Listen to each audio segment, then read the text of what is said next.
व्याख्यामुद्रां करसरसिजैः पुस्तकं शङ्खचक्रे बिभ्रद्भिन्नः स्फटिकरुचिरे पुण्डरीके निषण्णः अम्लानश्रीरमृतविशदैरंशभिप्लावयन् मामाविर्भूयात् अनगमहिमा मानसे वागधीशः नमस्ते प्राणेश प्रणतविभवायावनिमगाः नमः स्वामिन् रामप्रियतमनुमन् गुरुगुण नमस्तुभ्यं भीम प्रबलतमकृष्णेष्ट भगवन् नमः श्रीमन्मध्वप्रदिश सुदर्शन्नो जय जय श्री गुरुभ्यो नमः नारायणं सूरगुरुं जगदेकनाथं भक्तप्रियं सकललोकनमस्कृतं च त्रैगुण्यवर्जितमजं विभुमाद्यमीशं वन्दे भुवग्नम् अमरासुरसिद्धवन्द्यं नारायणं नमस्कृत्य नरं चैव नरोत्तमं देवीं सरस्वतीं व्यासं ततो जयमुदीरये ವೇದವ್ಯಾಸರ ಮಹಾಭಾರತದ ಚಿಂತಕರಿಗೆ ವಂದನೆಗಳು. ಶಾಂತಿ ಪರ್ವದ 111ನೆಯ ಪ್ರವಚನ. ಧರ್ಮರಾಜನಿಗೆ ಅನೇಕ ಬಗೆಯಿಂದ ಭೀಷ್ಮರು ರಾಜನೀತಿಗಳನ್ನು ಹೇಳುತ್ತಾ ಹೇಗೆ ರಾಜನ ರಕ್ಷೆ ರಾಜ್ಯದ್ದು ರಾಜನಿಂದ ಆಗತ್ತೆ ಅನ್ನುವುದರ ಬಗ್ಗೆ ಅನೇಕ ರೀತಿಯಿಂದ ಚಿಂತನೆಗಳನ್ನು ಕೊಟ್ಟರು. ಮುಖ್ಯವಾಗಿ ಲೋಕದ ಬದುಕು ಜನರದ್ದು ಹೇಗಿದೆ ಕೇಳಿದ್ರೆ, ಊಟೋಪಚಾರಗಳಲ್ಲಿ ತಿನ್ನದೇ ಇದ್ರೆ ಮನುಷ್ಯನಿಗೆ ಬದುಕು ಇಲ್ಲ, ತಿನ್ನಬೇಕಾದ್ರೆ ದುಡಿಯದೆ ತಿನ್ನಲಿಕ್ಕಿಲ್ಲ. ಹಾಗೆ ಏನೋ ದುಡಿದು ಏನೋ ತಿನ್ನುವುದಕ್ಕಿಂತ ತಿನ್ನಬೇಕಾದ್ದನ್ನೇ ದುಡಿದ್ರೆ ಹೇಗೆ? ಹೌದು, ಅದನ್ನು ಎತ್ತರದ ಮಟ್ಟಿನಲ್ಲಿ ತೋರಿಸಿಕೊಟ್ರು. ಭೀಷ್ಮನ ಹೇಳ್ತಾರೆ, ಕೃಷಿ ಗೋರಕ್ಷ ವಾಣಿಜ್ಯಂ ಲೋಕಾನಾಮಿಹ ಜೀವನಂ. ಈ ಲೋಕದ ಬದುಕು ನಿಂತದ್ದೇ ಎಲ್ಲಿ ಕೇಳಿದ್ರೆ, ಕೃಷಿಯಲ್ಲಿ, ದನದ ಸಾಕಣೆಯಲ್ಲಿ, ಅದಕ್ಕೆ ಸಂಬಂಧಪಟ್ಟಂತೆ ವ್ಯಾಪಾರ ವ್ಯವಹಾರದಲ್ಲಿ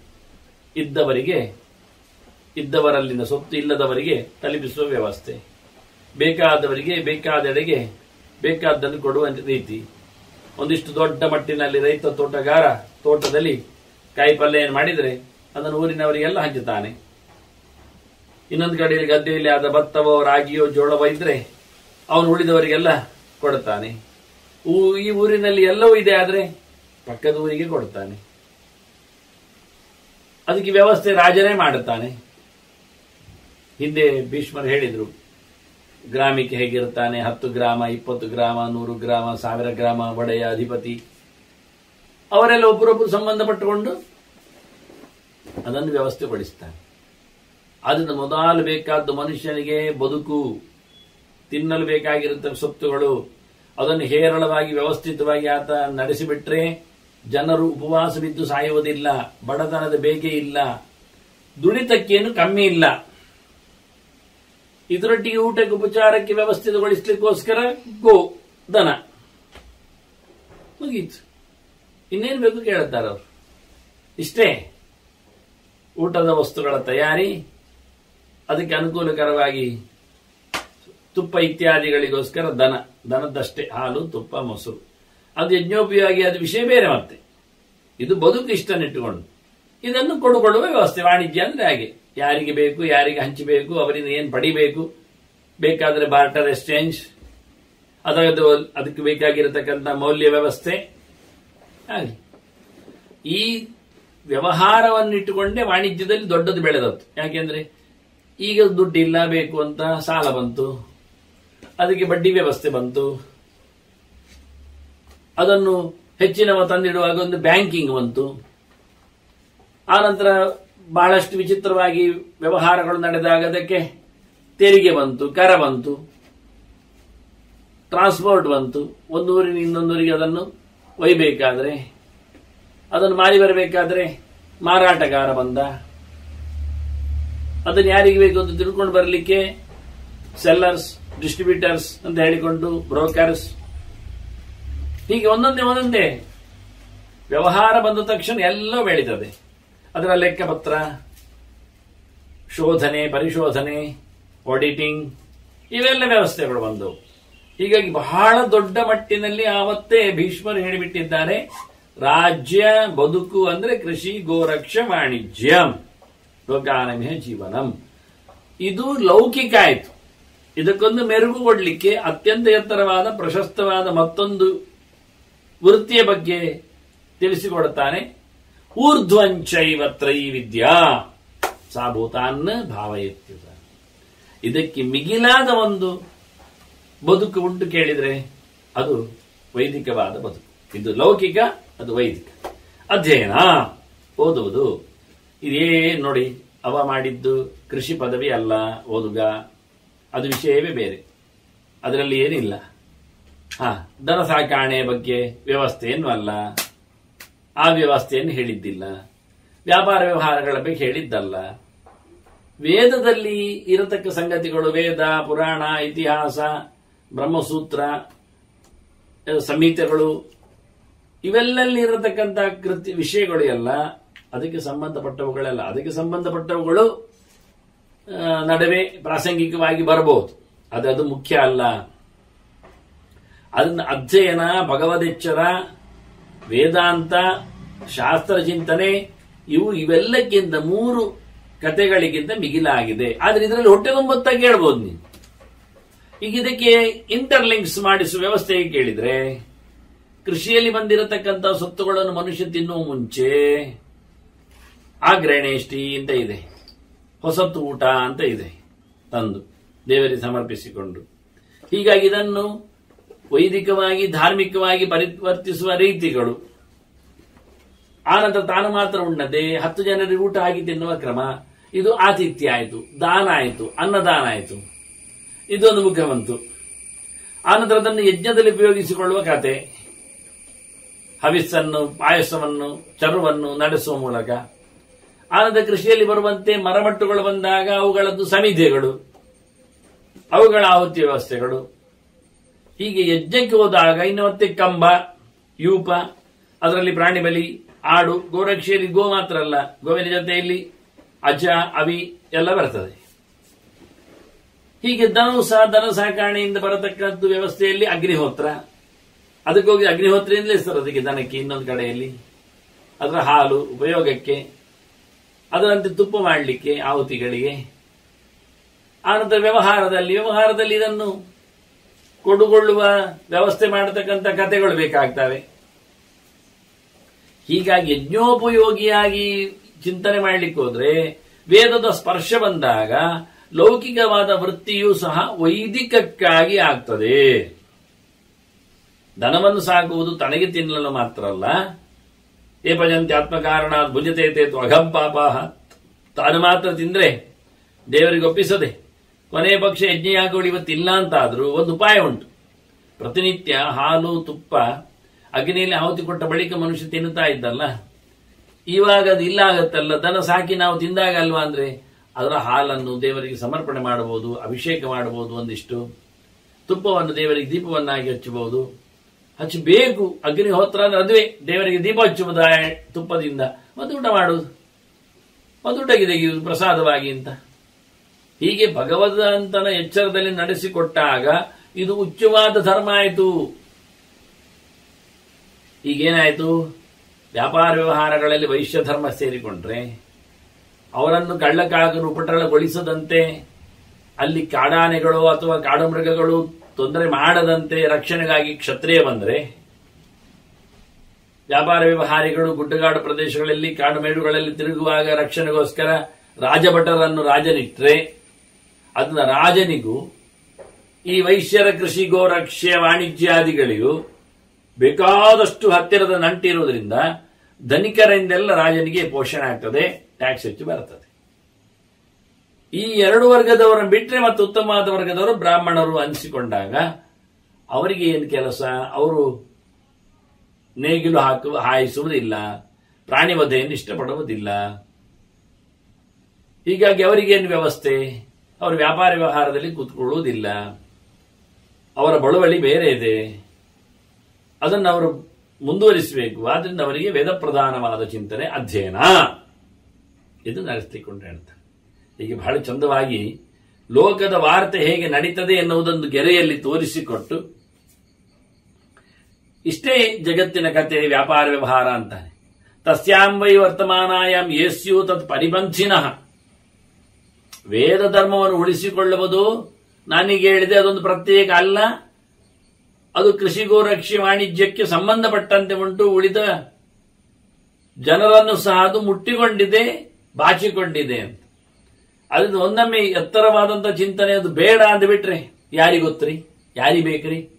ದನದ ಹಾಲು ಕರೆದವನು ಸೀದಾ ಕೊಡುದ್ನೋ, ದೇವರಿಗೆ ಅಭಿಷೇಕ ಮಾಡಿ ಸಮರ್ಪಣೆ ಮಾಡಿ ಕೊಡುದ್ನೋ ಯಾರಿಗೊತ್ತು?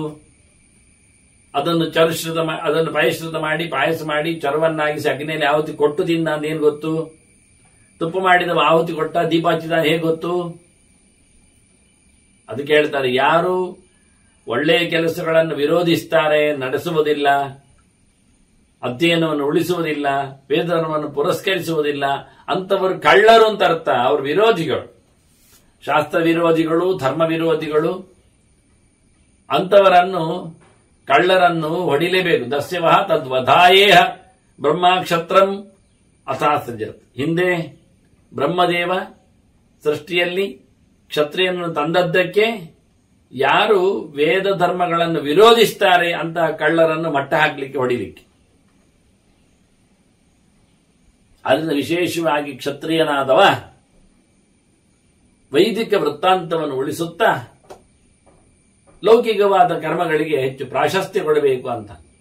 ಅದಕ್ಕೋಸ್ಕರ ನೀನೇನು ಮಾಡಬೇಕು? ನಿನ್ನನ್ನೀಗ ಕ್ಷತ್ರಿಯನನ್ನಾಗಿಸಿ ಕೊಟ್ಟಿದ್ದಾರೆ ದೇವರು. ಶತ್ರುವನ್ನು ಜಯ, ಪ್ರಜಾಹ ರಕ್ಷ, ಹೋಗಿ ಯುದ್ಧ ಮಾಡು. ಯುದ್ಧ ಮಾಡಬೇಕು. ಯುದ್ಧದಲ್ಲಿ ಹಿಂದೆ ಬರಲಿಕ್ಕಿಲ್ಲ, ಗೆಲ್ಲಬೇಕು. ಶತ್ರುಗಳನ್ನು, ಅಡ್ಡ ಬರುವವರನ್ನು, ಧರ್ಮ ವಿರೋಧಿಗಳನ್ನು ಮುಗಿಸಬೇಕು.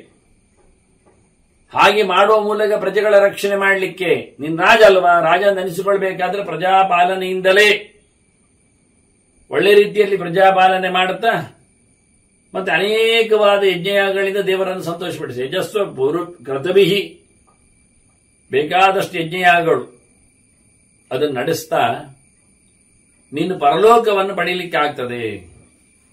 ಹೀಗೆ ಈ ಲೋಕದಲ್ಲಿ ನೀನು ಯಶಸ್ವಿಯಾಗಿ ಹೋರಾಟವನ್ನು ಮಾಡಿ ಮುಖ್ಯವಾಗಿ ಪ್ರತಿಷ್ಠೆ ಮಾಡಬೇಕಾದ್ದು ಪ್ರಜೆಗಳಲ್ಲಿ ಧರ್ಮವನ್ನು. ಏಕೆ ಚಿತ್ತಾನ್ ನರಕ್ಷಂತಿ ತೈರರ್ಥ ನಾಸ್ತಿ ಕಷ್ಟನ. ಯಾವ ರೀತಿಯಾಗಿ ಪ್ರಜಾಲಕ್ಷಣೆ ಮಾಡಲಿಕ್ಕೆ ನೆಲೆಗೊಳ್ಳುವುದಿಲ್ಲ ಅವರಿದ್ದು ಏನು ಪ್ರಯೋಜನ ಇಲ್ಲ. ಅವರು ಯಾವ ರೀತಿಯಾದ ಸಂಪತ್ತು ಇಲ್ಲ, ಬದುಕಿನಲ್ಲಿ ಅರ್ಥ ಇಲ್ಲ. ಅದರಿಂದ ಪ್ರಜೆಗಳ ರಕ್ಷಣೆಯನ್ನು ಮಾಡುತ್ತಾನೆ ವಾಸ್ತವವಾಗಿ ರಾಜ ಶೈನ್ ಆಗಬೇಕು, ಯಶಸ್ವಿ ಆಗಬೇಕು, ಮೆರಿಬೇಕು. ತಸ್ಮಾತ್ ಹೇತೋರ್ಹಿ ಮುಂಜೀತ ಮನುಷ್ಯಾನೇವ ಮಾನವ. ಅದಕ್ಕಾಗಿ ಪಾಲನೆಯ ಧರ್ಮಗಳಲ್ಲಿ ಬೇಕಾದಾಗೆ ಯುದ್ಧಕ್ಕೋಸ್ಕರ ರಾಜರು ಮನುಷ್ಯರನ್ನು, ಸೈನಿಕರನ್ನು ಉಪಯೋಗಿಸಿಕೊಳ್ತಾರೆ. ಅದನ್ನು ಮಾಡಬೇಕು. ಹೀಗೆ ಮನುಷ್ಯರನ್ನೇ ದುಡಿಸಿ ಲೋಕವನ್ನು ನೋಡಿಕೊಳ್ಳುವ ಕಥೆ ಅಂತ. ಆಗದವರನ್ನು, ಹೊರಗಿನಲ್ಲಿ ಕೂತವರನ್ನು ಹೊರಗಿನಿಂದಲೇ ಮಟ್ಟ ಹಾಕುವ, ಒಳಗಿನಿಂದವರಿಂದಲೂ ಬಡಿಸುವ, ಒಳಗಿನವರನ್ನು ಹೊರಗಿನಿಂದವರಿಂದಲೂ ಬಡಿಸುವ, ಒಳಗಿನಿಂದವರನ್ನೇ ಮರ್ದಿಸುವ, ನಿಲ್ಲಿಸುವ ಕಥೆಗಳೆಲ್ಲ ಉಂಟು.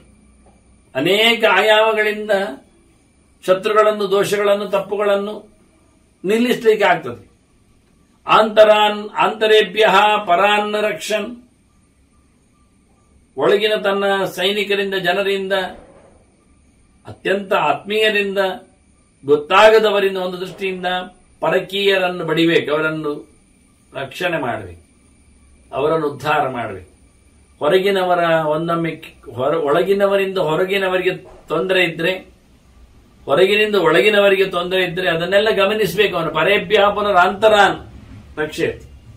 ಹೊರಗಿನವರಿಂದ ಒಳಗಿನವರನ್ನು ಕಾಪಾಡಿಸಬೇಕು, ಒಳಗಿನವರಿಂದ ಹೊರಗಿನವರನ್ನು ರಕ್ಷಣೆ ಮಾಡಿಸಬೇಕು.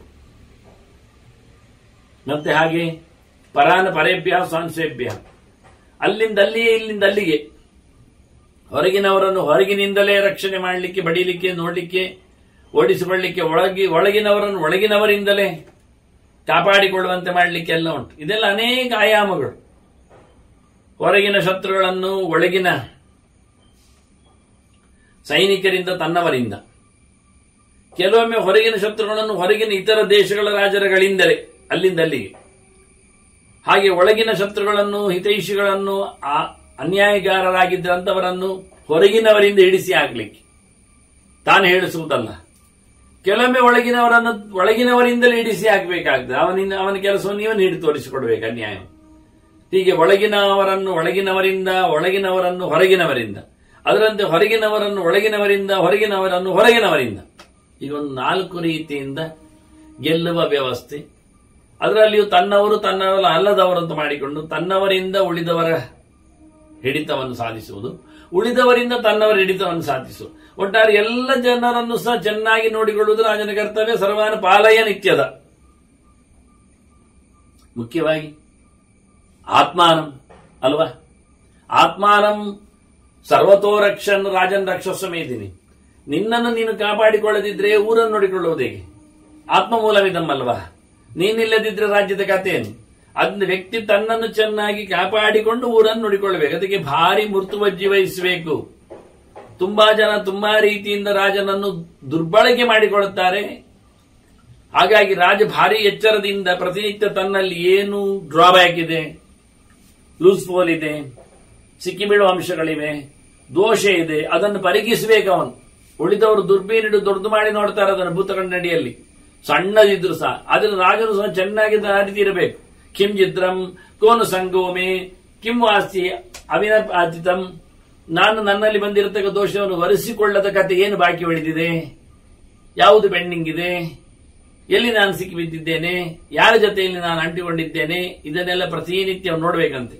ತನ್ನ ತಪ್ಪೇನು, ತಾನು ಯಾರೊಟ್ಟಿಗಿದ್ದೇನೆ, ಎಲ್ಲಿ ತಪ್ಪಿಸಿದ್ದೇನೆ, ವಿಮರ್ಶೆ ಮಾಡಿದದಕ್ಕೆ ಸಂಬಂಧಪಟ್ಟಂತೆ ಅರ್ಥ ಆಗುತ್ತೆ ಅವನಿಗೆ. ತತಃ ಅದು ಅಂತ ಹೇಳ್ತಾನೆ, ಕುತೋ ಮಾಮಾಶ್ರಯ ದೋಷ. ಈ ದೋಷಗಳು ನನ್ನನ್ನು ಯಾವ ರೀತಿಯಿಂದ ಬಂದು ಮುತ್ತಿಗೆ ಹಾಕಿದವು, ಎಲ್ಲಿಂದ ಬಂದವು, ಹೇಗೆ ಬಂದವು, ಏನ್ ಮಾಡಿದ್ದಕ್ಕೆ ಆಯಿತು, ಇದನ್ನು ನೋಡಿಕೊಳ್ಬೇಕು ಅವನು ಪ್ರತಿನಿತ್ಯ. ಇದು ನಿತ್ಯಂ ವಿಚಿಂತೆ. ನನ್ನಲ್ಲಿ ದೋಷ ಇದೆಯೇ, ಯಾರ ಸಂಗತಿಯಿಂದ, ಯಾರ ಒಡನಾಟದಿಂದ ನನ್ನಲ್ಲಿ ಯಾವ ರೀತಿಯಾದಂತಹ ತಪ್ಪುಗಳು ಬರ್ಲಿಕ್ಕಾದವು, ತಿದ್ದುಕೊಳ್ಳಿಕ್ಕೆ ಹೇಗೆ ಬಂತು, ಇದನ್ನೆಲ್ಲ ನೋಡ್ಬೇಕಂತ. ಅದಕ್ಕೆ ಪೂರ್ವ ಗೊತ್ತಾಗುವುದಿಲ್ಲ ಹೊರಗಿನಿಂದ ಬಂದದ್ದಕ್ಕೆ. ಅದಕ್ಕೆ ಅವನು ಬಿಡಬೇಕು ಜನರನ್ನು, ಯಾರನ್ನು, ಆಪ್ತರನ್ನು. ಆಪ್ತೈಹಿ ಚಾರೈಹಿ ಅನುಮತೈಹಿ ಪೃಥ್ವಿ ಅನುಚಾರೇತ್. ಲೋಕದುದ್ದಕ್ಕೆ ಜನರನ್ನು ಕಳಿಸಬೇಕು, ಗೂಢಚಾರರನ್ನು ತಿಳ್ಕೊಳ್ಳಿಕ್ಕೆ. ತನ್ನ ಬಗ್ಗೆ ಇರತಕ್ಕಂಥ ದೋಷಗಳು, ದುರ್ಗುಣಗಳು ಹೊರಗಿನಿಂದ ಹೇಗೆ ಬಂದಿವೆ ಅಂತ ಕೇಳಬೇಕು. ಅದನ್ನು ಸರಿ ಮಾಡಿಸಿಕೊಳ್ಳಿಕ್ಕಾದ್ರೆ ಅದಕ್ಕೇನು ಮಾಡಬೇಕು, ಗೂಢಚಾರರನ್ನು ಬಿಡಬೇಕು. ವಾಸ್ತವವಾಗಿ ಅವರನ್ನು ಕಳಿಸಿ ಅವರ ಹತ್ರ ತಿಳಿಯಬೇಕು, ನಾನು ಒಳ್ಳೆ ರೀತಿಯಿಂದ ರಾಜ್ಯಭಾರ ಮಾಡಿದ್ದರೂ ಜನ ಯಾವ ರೀತಿಯಿಂದ ಅದಕ್ಕೆ ರೆಸ್ಪಾನ್ಸ್ ಕೊಡ್ತಾರೆ, ಜನ ಎಲ್ಲಿ ಬೈತಾ ಇದ್ದಾರೆ, ಜನ ಹೇಗೆ ಹೊರಡುತ್ತಾರೆ, ಜನರ ನಿರೀಕ್ಷೆ ಏನಿದೆ, ಜನರು ಯಾವ ದೋಷವನ್ನು ನೋಡ್ತಾ ಇದ್ದಾರೆ, ಅದನ್ನು ಕೇಳಬೇಕಿವನು ಗೂಢಚಾರರಿಂದ. ಮತ್ತು ಬಹಳ ಚೆನ್ನಾಗಿ ಹೇಗಾಗಿದೆ, ಏನಾಗಿದೆ. ಸುನೀತಂ ಯದಿಮೇ ವೃತ್ತಂ ಪ್ರಶಂಸಂತಿ ನಮಾ ಪುನಃ. ಚೆನ್ನಾಗಿ ರಾಜ್ಯ ಮಾಡುವ ನನ್ನನ್ನು ಗುರುತಿಸ್ತಾರವೋ, ಬೈತಾರವೋ, ಇಲ್ಲವೋ, ನಿಂದಿಸ್ತಾರೋ, ಅದನ್ನೆಲ್ಲ ಚಾರರಿಂದ ಕೇಳಲಿಕ್ಕೆ ಒಂದೊಂದೇ ರೀತಿಯಲ್ಲಿ ಕೇಳಬೇಕು ಅವನು. ಹೋಗ್ತಾ ಕೇಳ್ತಾ ಅದರೊಟ್ಟಿಗೆ ಕಚ್ಚಿತ್ತು ರೋಚೇತ್ ಜನಪದೇ ಕಚ್ಚಿತ್ತು ರಾಷ್ಟ್ರೇಚಮೇಶಃ. ಹಳ್ಳಿಗಳಲ್ಲಿ, ಪಟ್ಟಣದಲ್ಲಿ, ಊರುಗಳಲ್ಲಿ ಎಲ್ಲ ಜನರು ಇವನಿಗೆ ಮೆಚ್ಚುಗೆಯನ್ನು ಕೊಟ್ಟಿದ್ದಾರೋ, ಆಡಳಿತೆಯ ಬಗ್ಗೆ ಒಪ್ಪಿಗೆ ಇದೆಯೋ ಇವನದ್ದು. ನೋಡಿ, ಹಿಂದೆ ರಾಜರೆಷ್ಟು ಜೋರಿದ್ರು ನೋಡಿ. ಪ್ರಜೆಗಳಿಗೆ ಅಭಿಪ್ರಾಯ ಇಲ್ಲ ಅಂತ ಆದ್ರೆ ರಾಜೀನಾಮೆ ಕೊಟ್ಟು ಹೊರಗೆ ಬರ್ತಿದ್ರು. ಬಾರದಿದ್ರೆ ಪ್ರಜೆಗಳು ದಂಗೆ ಇದ್ದವರನ್ನು ಒಳಗೆ ಎಳೆದಾಗ್ತಿದ್ರು. ಅಷ್ಟು ಹಿಂದಿನವರ ರಾಜಧರ್ಮ.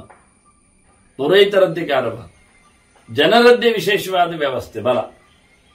ಆದರೆ ಇವತ್ತು ನಾವು ಅದನ್ನು ಸಂವಿಧಾನದಲ್ಲಿ ನೋಡ್ತೇವೆ. ಅವನನ್ನು ಬಗ್ಗಿಸುವ, ಅಲ್ಲಾಡಿಸುವ ಕತೆ ಅವರಿಗೆ ಇಲ್ಲ, ಸಿಕ್ಕಿಬೀಳ್ತೇವೆ. ಅದರಲ್ಲಿಯೂ ಏನಾದರೂ ಒಂದು ಮೈತ್ರಿಕೂಟ ಮಾಡಿಕೊಂಡ್ರೆ ಅದು ಯಾವ ಕಾಲದಲ್ಲಿಯೂ ಸಾಯುವುದಿಲ್ಲ. ಯಾಕೆಂದ್ರೆ ಯಾರು ತಪ್ಪಿದೆ ಇನ್ನೊಬ್ಬವನ್ನು ಸೇರಬಹುದು. ಹೀಗಾಗಿ ಕೆಟ್ಟವರದ್ದೇ ಒಂದು ಪಾರಪತ್ಯ ಆಗ್ತದೆ. ಇಲ್ಲಿ ಬಹಳ ಚೆನ್ನಾಗಿ ಹೇಳುತ್ತಾನೆ, ಒಳ್ಳೆ ರೀತಿಯಿಂದ ಚಾರರನ್ನು ಕಳುಹಿಸಿ ನನ್ನ ವೃತ್ತದ ಬಗ್ಗೆ ಯಾರು ಏನು ಹೇಳುತ್ತಾರೆ, ಎಲ್ಲಿ ಎಷ್ಟು ಹೇಳುತ್ತಾರೆ, ಇದನ್ನು ಹೇಳಬೇಕು, ಅವನು ತಿಳಿಸಿಕೊಡಬೇಕು. ಜಾನಪದದಲ್ಲಿ ಅಂದ್ರೆ ಹಳ್ಳಿಯಲ್ಲಿ ಇರಲಿ ಅಥವಾ ಪೇಟೆಯಲ್ಲಿರಲಿ ನನ್ನ ಬಗ್ಗೆ ಅವರು ಯಶಸ್ಸನ್ನು, ಒಳ್ಳೆ ಮಾತನ್ನು, ಕೀರ್ತಿಶಾಲಿಯಾದ ನನ್ನನ್ನು ಚಿಂತನೆಗೆ ತಂದಿದ್ದಾರಾ ಹೇಗೆ, ಧರ್ಮಜ್ಞಾನಾಂ ಧೃತಿಮತಾಂ ಸಂಗ್ರಾಮೇಶ ಅಪಲಾಯಿನಾಂ ರಾಷ್ಟ್ರೇ ತು ಏನ್ ಅನುಜೀವಂತಿ ಏತು ರಾಜ್ಞಾನುಜೀವಿನ ಅದನ್ನು ತಿಳ್ಕೊಂಡು ಬರಬೇಕು ನೀವು. ನಮ್ಮಲ್ಲಿ ಒಳ್ಳೆ ರಾಜನನ್ನು ನಂಬಿ ಬರುವವರಿದ್ದಾರೆ, ಹೋರಾಟದಂಗಳದಲ್ಲಿ ಕೆಲಸ ಮಾಡುವವರಿದ್ದಾರೆ. ಅವರು ದೇಶವನ್ನು ಒಪ್ಪಿಕೊಂಡು ಮಾಡ್ತಾ ಇದ್ದಾರೆ. ಅವರು ದೇಶದ ಹೆಚ್ಚು ಸಂಪತ್ತನ್ನು ನಾವು ಅವರಿಗೆ ಕರುಣಿಸ್ತಾ ಇದ್ದೇವೆ, ಅವರ ಇರುವಿಗೆ, ಅವರ ಮಕ್ಕಳ ಹೆಂಡತಿಯವರ ಇವರ ಅಭಿವೃದ್ಧಿಗೆ ಅಲ್ಲ. ಹಾಗಾಗಿ ಅವರು ರಾಜನನ್ನು ವರ್ತಿಸಿಕೊಂಡಿದ್ದಾರೆ. ರಾಜನಿಂದಾಗಿ ಅವರಿಗೆ ಜೀವನ ಆಗ್ತಾ ಇದೆ.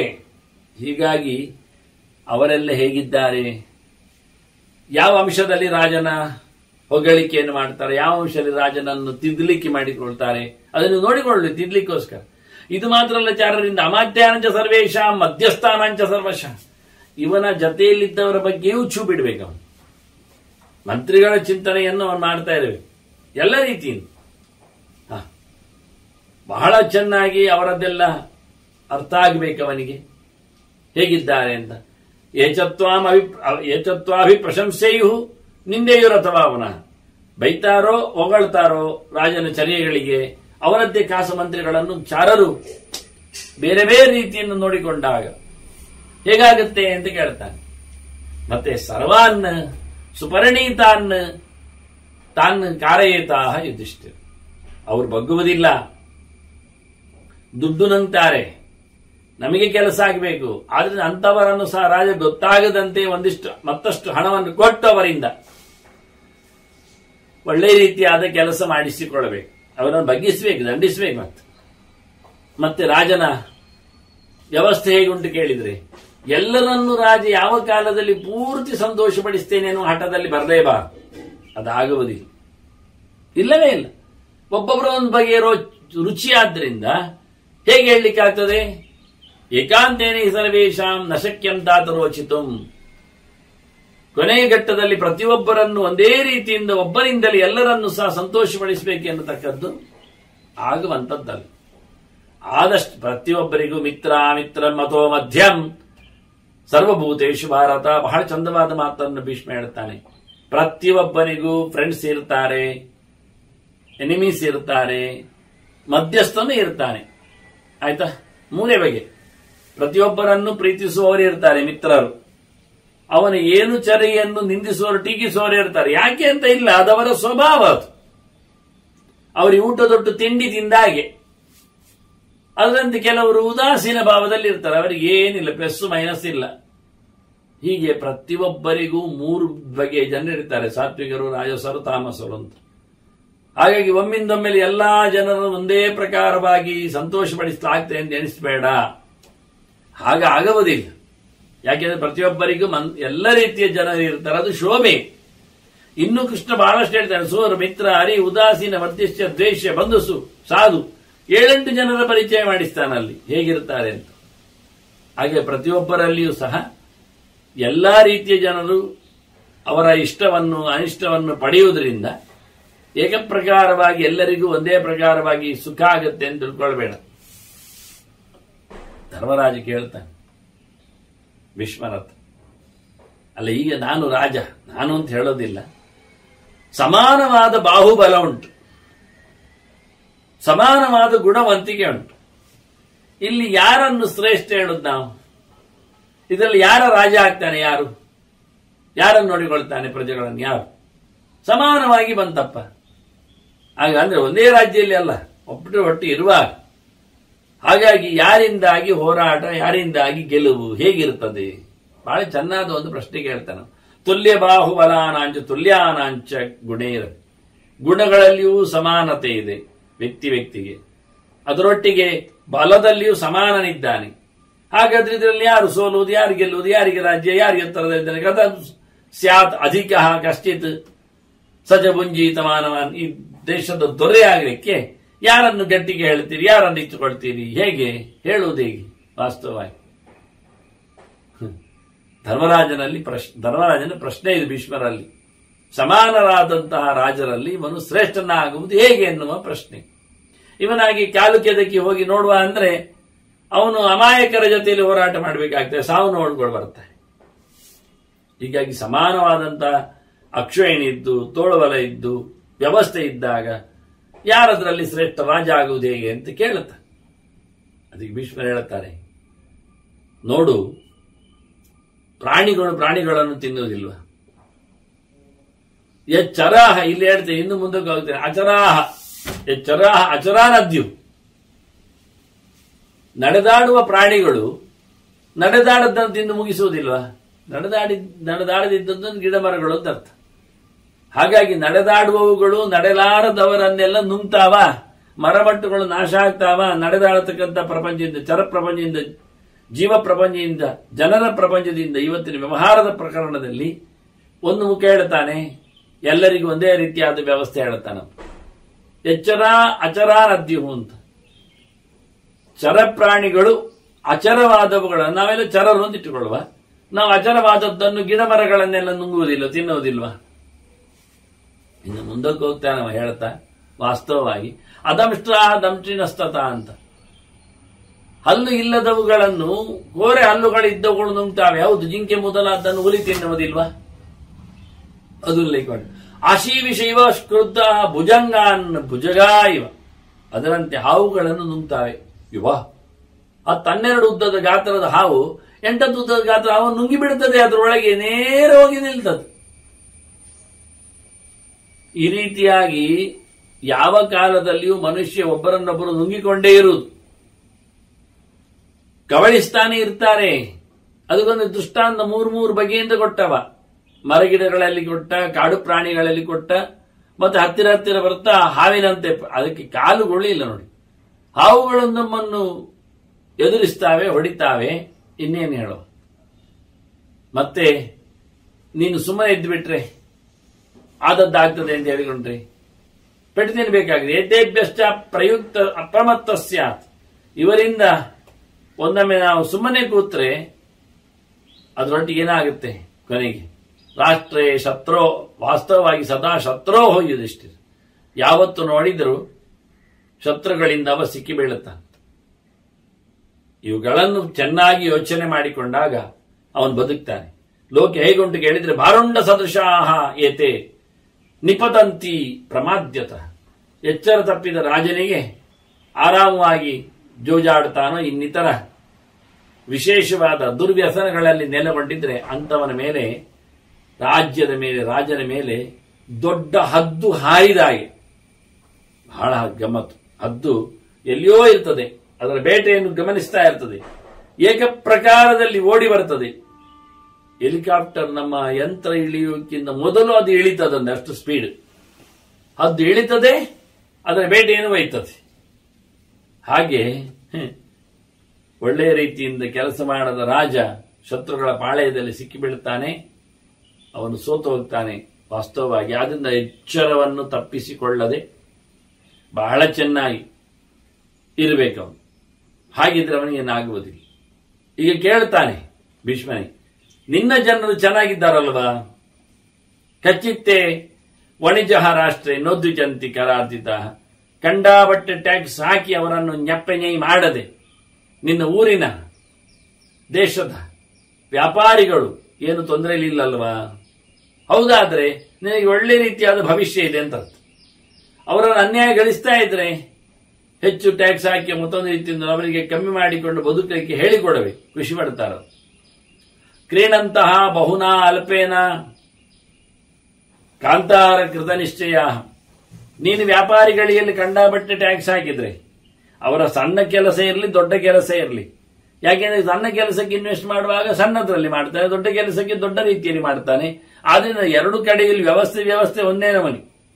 ಅವರೊಂದೊಮ್ಮೆ ಸಹಾಯಕರಾಗದೆ ಹೋದಲ್ಲಿ, ಅವರು ಬಿಟ್ಟು ಹೋದ್ರೆ, ನಿನ್ನ ವಿರೋಧವಾಗಿ ನಿಂತರೆ ಒಂದು ದೃಷ್ಟಿಯಿಂದ ಅದು ಹೇಗೆ ಅವರು ಬಿಟ್ಟು ಹೋಗುದು? ಅವ್ರು ಹೇಳ್ತಾರೆ ನಾವು ಕಾಡಿನಲ್ಲಿ ಕೂತ್ಕೊಳ್ತೇವೆ ಅಂತ, ಇದಕ್ಕಿಂತ ಕಾಡುವಾಸಿ ಅಂತ. ಅಂತವರ ಮೇಲೆ ಹೆಚ್ಚು ಟ್ಯಾಕ್ಸ್ ಹಾಕಿಕೊಳ್ಳದವ್ರು ನಮಗೆ ಬೇಕಲ್ವಾ ಹೇಳಬೇಕಾಗಿ. ಆದ್ರಿಂದ ನಿನ್ನ ಊರಿನಲ್ಲಿ ವ್ಯಾಪಾರಿಗಳು ಕ್ಷೇಮವೇ, ಬಿಟ್ಟು ಹೋಗ್ತೇನೆ ಹೇಳುವುದಿಲ್ಲಲ್ಲ. ಮತ್ತೆ ಮುಂದುವರಿಸಿ, ಮುಖ್ಯವಾಗಿ ಅಷ್ಟೆ. ಇನ್ನು ಕೇಳ್ತಾನೆ, ಕಚ್ಚಿತ್ ಕೃಷಿಕರಾಹ ರಾಷ್ಟ್ರಂ ನ ಜಹತಿ ಅತಿ ಪೀಡಿತಾ. ಇನ್ನು ಇತ್ತ ಕಡೆಯಲ್ಲಿ ಗೋರಕ್ಷೆಯವರಿಗೆ ಗೊಲ್ಲರಿಗೆ ನೀನು ಟ್ಯಾಕ್ಸ್ ಆಗಿರಿ, ಅವರು ಊರು ಬಿಡ್ತಾರಾ ಕೇಳು? ಮಾಡಿದಾಗೆ ನೋಡ್ಕೊಳ್ಬೇಕು ನೀನು. ಅವರು ಬಹಳ ಆರಾಮವಾಗಿ ಇಲ್ಲಿದ್ದಾರೆ, ಬೇಕಾದಷ್ಟು ಕೊಟ್ಟುಕೊಂಡು. ಊರು ಬಿಡುವುದಿಲ್ಲಲ್ಲ. ವೈಶ್ಯರಾಗ್ಲಿ, ಬ್ರಹ್ಮಕುಲದವರಾಗ್ಲಿ, ವ್ಯಾಪಾರ ವ್ಯವಹಾರ ಮಾಡುವವರಾಗ್ಲಿ, ಇವರೆಲ್ಲ ಬಿಟ್ಟು ಹೋಗುವುದಿಲ್ಲಲ್ಲ. ನಿನ್ನನ್ನು ಬಿಟ್ಟು ಹೋಗುದಾದ್ರೆ ಎಲ್ಲ ಒಟ್ಟು ಮಾಡಿಕೊಳ್ಳಿಕ್ಕುಂಟು ಸತ್ತು ಅಂತ ಬಹಳ ದೊಡ್ಡ ಸಂಗತಿ ಇದು. ಇದು ಕಲ್ಲಿನ ಕೋಟೆಯಲ್ಲಿ ಎಲ್ಲ ಒಟ್ಟು ಮಾಡಿಕೊಂಡಿದ್ದಾರೆ ಅವರು. ಬೇಕಾದಂತಹ ದೀಪ, ಎಣ್ಣೆ, ಆಹಾರ ಸಾಮಗ್ರಿ, ನೀರು ಅಂತ ಹೇಳಿ ಯಥೇಷ್ಟವಾಗಿ ಬೇಕಾದ ನೀರು ಹೋರಾಟದಲ್ಲಿ ಇವನ್ನೆಲ್ಲ ಅಲ್ಲಿ ಮಾಡಿಕೊಂಡಿದ್ದಾರೆ. ನೋಡಿ, ಕುದುರೆಗೆ ಕೃಷ್ಣ ನೀರು ಗುಡಿಸಿದ ಕತೆ ಹೇಗಿತ್ತು ಯುದ್ಧದ ಮಧ್ಯದಲ್ಲಿ. ಹಾಗಾಗಿ ವ್ಯವಸ್ಥೆ ಬೇಕಾಯಿತು. ಅದರಿಂದ ಕಚ್ಚಿದ ಕೃಷಿಕರ ರಾಷ್ಟ್ರ ನಜಹದಿ, ನೀನು ಟ್ಯಾಕ್ಸ್ ಹೆಚ್ಚಾಗ್ತಿ ಅಂತ ಹೇಳಿಕೊಂಡು ಕೃಷಿಕರು ಊರು ಬಿಟ್ಟು ಹೋಗುವುದಿಲ್ಲಲ್ಲ, ದೇಶ ಬಿಟ್ಟು ಹೋಗುವುದಿಲ್ಲಲ್ಲ, ಬೇರೆ ದೇಶಕ್ಕೆ ಹೋಗ್ತೇವೆ. ಈಗೆಲ್ಲ ಹಾಗೆ. ಇಲ್ಲಿ ಸಂಪಾದನೆ ಕಡಿಮೆ, ಇಲ್ಲಿ ಟ್ರೂ ವ್ಯವಸ್ಥೆ ಇಲ್ಲ. ಅದಕ್ಕೋಸ್ಕರ ಹೆಚ್ಚಿನವರೆಲ್ಲ ಕಲಿತವರು ಬೇರೆ ದೇಶಕ್ಕೆ ಹೋಗಿ ಅಲ್ಲಿ ವೈದ್ಯಕೀಯವೋ ತಂತ್ರಜ್ಞಾನ ಮಾಡ್ತಾ ಕೂತಿದ್ದಾರೆ. ಇದನ್ನೇ ಪ್ರಶ್ನೆಗೆ ಹೇಳಿದ ಭೀಷ್ಮ, ನಿನ್ನ ಊರಿನಲ್ಲಿ ಎಲ್ಲ ಕ್ಷೇಮವಾಗಿದ್ದಾರಾ, ಸರಿಯಾಗಿದ್ದಾರಾ, ಮತ್ತೇನು ತೊಂದರೆ? ವಾಸ್ತವವಾಗಿ ಯಾರು ಬಿಟ್ಟು ಹೋಗುದಿಲ್ಲಲ್ಲ. ಬಿಟ್ಟು ಹೋಗದೇ ಇರುವಂತ ಹೇಳಿಕೆಯಿಂದ ಮಾತನ್ನು ಹೇಳಿಕೊಟ್ಟಪ್ಪ ಹೇಗೆ ಅಂತ. ಏ ವಹಂತಿ ಧುರಂ ರಾಜ್ಯಾಂ ತೇ ಬರಂತಿ ಇತರಾನಪಿ. ರಾಜನ ಬೊಕ್ಕಿಸದ ಬಗ್ಗೆ ಒಂದಿಷ್ಟು ಕಾಳಜಿ ವಹಿಸಿ ಅದನ್ನು ತುಂಬಿಸುವವರು, ಅವನಿಗೆ ರಿಪೇರಿಗೆ ಕೊಡುವವರು, ಅವರು ರಿಪೇರಿಯಲ್ಲಿ ಇರುವವರೆಲ್ಲ ಆದರೆ ಅವರು ಖಂಡಿತವಾಗಿ ಒಳ್ಳೆ ರಾಷ್ಟ್ರವನ್ನು ಕಟ್ತಾರೆ ಅಂತ. ದೇಶವನ್ನು ಎತ್ತರಕ್ಕೆ ಒಯ್ತಾರೆ, ಜೊತೆಯಲ್ಲಿ ಇತರರನ್ನು ಸಹ ಒಯ್ತಾ ಇದ್ದಾರೆ. ದೇಶದ ಲೆಕ್ಕಾಚಾರದಲ್ಲಿ ಮುಂಚೂಣಿಯಲ್ಲಿ ಶುಂಠಿ ಹೇಳಿದ್ರಲ್ಲಿ ಜನ ಭಾರಿ ಎತ್ತರದಲ್ಲಿ ಹೇಳ್ತಾರೆ ಅಂತ ಅರ್ಥ. ಅವರಿಗೂ ಸಹಾಯ ಆಗ್ತದೆ. ಆದ್ರಿಂದ ಇಲ್ಲಿ ಏನ್ ನಾವು ಒಳ್ಳೆಯ ರೀತಿಯಿಂದ ದೇವರಿಗೆ ಅಂತ ಕೊಡ್ತೇವೆ, ಅದರೊಟ್ಟಿಗೆ ಪಿತೃದೇವತೆಗಳ ಸಮಾರಾಧನೆಯನ್ನು ಮಾಡುತ್ತೇವೆ, ಅದು ಅವರನ್ನು ಮುಟ್ತದೆ. ಇಲ್ಲಾದ್ರೆ ಇಲ್ಲ. ಹಿತೋದತ್ತೇನ ಜೀವಂತಿ ದೇವಾ ಪಕ್ಷಿಗಣಸ್ತಥ ದೇವಾ ಪಿತೃಗಣಸ್ತಥ. ಅದರಂತೆ ಮಾನುಷೋರಗ ರಕ್ಷಾಂಸಿ ವಯಾಂಸಿ ಪಶವಸ್ತತ. ಅಲ್ಲಿ ವಯಾಂಸಿ ಎನ್ನುವುದು ಹಕ್ಕಿಗಳಿಗೆ ಬೇರೆ ಶಬ್ದ ಇದೆ. ಅದು ದೇವ ಪಿತೃಕಾರ್ಯ ಅಭ್ಯಾನ್ನ ಪ್ರಮತಿತವ್ಯಂ ಅಂತ ಹೇಳಿದ್ರು. ದೇವ ಕಾರ್ಯ, ಪಿತೃಕಾರ್ಯ, ವಿಶೇಷವಾಗಿ ಯಜ್ಞಗಳು, ಸಾಂವತ್ಸರಿಕವಾಗಿ ಸಂಬಂಧಪಟ್ಟಂತಹ ತನ್ನ ಬಂಧುಗಳಿಗೆ ಶ್ರಾದ್ದಾದಿಗಳು, ಇದು ಎರಡು ಇಲ್ಲಿಂದಲೇ ಆಗುತ್ತೆ. ಈ ವ್ಯಾಪಾರಿಗಳ ದೊಡ್ಡ ವ್ಯಾಪಾರಗಳ ಜೊತೆಯಲ್ಲಿ ದುಡ್ಡುಗಳು ಶೇಖರಣೆ ಆಗ್ತವೆ. ಅದನ್ನು ಮತ್ತೆ ವಿನಿಯೋಗ ಮಾಡಲಿಕ್ಕೆ ಬರ್ತದೆ.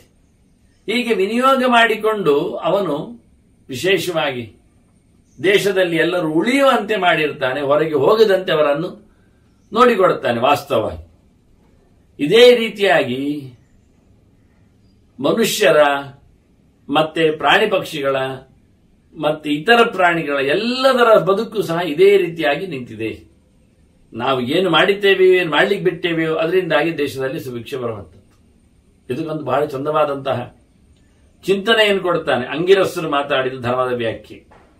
ಅಂಗಿರಸರು ಅಂದ್ರೆ ಅವರು ಅಂಗಿರಸರು ಗೋತ್ರದಲ್ಲಿ ಬಂದವರು. ಅವರ ಹೆಸರು ಉಜತ್ಯ ಅಂತ. ಯಾರತ್ರ ಮಾತಾಡಿದ್ದಾನವ? ಮಾಂಧಾತೃವಿನ ಹತ್ರ, ಯುವನಾಶ್ವನ ಮಗನ ಹತ್ರ ಮಾತಾಡಿದ್ದಾನೆ. ಬಹಳ ಚಂದವಾದ ಮಾತುಗಳು. ಇದನ್ನು ಗುರುತಿಸ್ತಾನೆ ಭೀಷ್ಮರು. ಮತ್ತು ಹೇಳಬೇಕು ಅಂದಾಗ ಹೇಗಿರ್ತದೆ ಅವರ ಮಾತುಕತೆ ಏನುಂಟು ಅದನ್ನು ನಿನಗೆ ಹೇಳುತ್ತೆ. ಮುಖ್ಯವಾಗಿ ಅವರು ಹೇಳಿದ್ದು ರಾಜ ಬದುಕುವುದು ಯಾಕೆ ಅಂತ. ಧರ್ಮಾಯ ವಿಶೇಷವಾಗಿ ಅವನು ಧರ್ಮಾಯ ಭವತಿ, ಧರ್ಮಾಯ ರಾಜ ಇರುವುದು ಯಾಕೆ ಹೇಳಿ ಧರ್ಮಾಯ ಭವತಿ ನ ಕಾಮ ಕರಣಾಯ ಚ ಅಂತ. ರಾಜನಿರುವುದು ಧರ್ಮವನ್ನು ನಡೆಸಲಿಕ್ಕೆ ಹೊರತು ಇಷ್ಟ ಬಂದದ್ದನ್ನು ನಡೆಸಲಿಕ್ಕೆ, ಅವನ ಭೋಗಕ್ಕಾಗಿ ಅಲ್ಲ.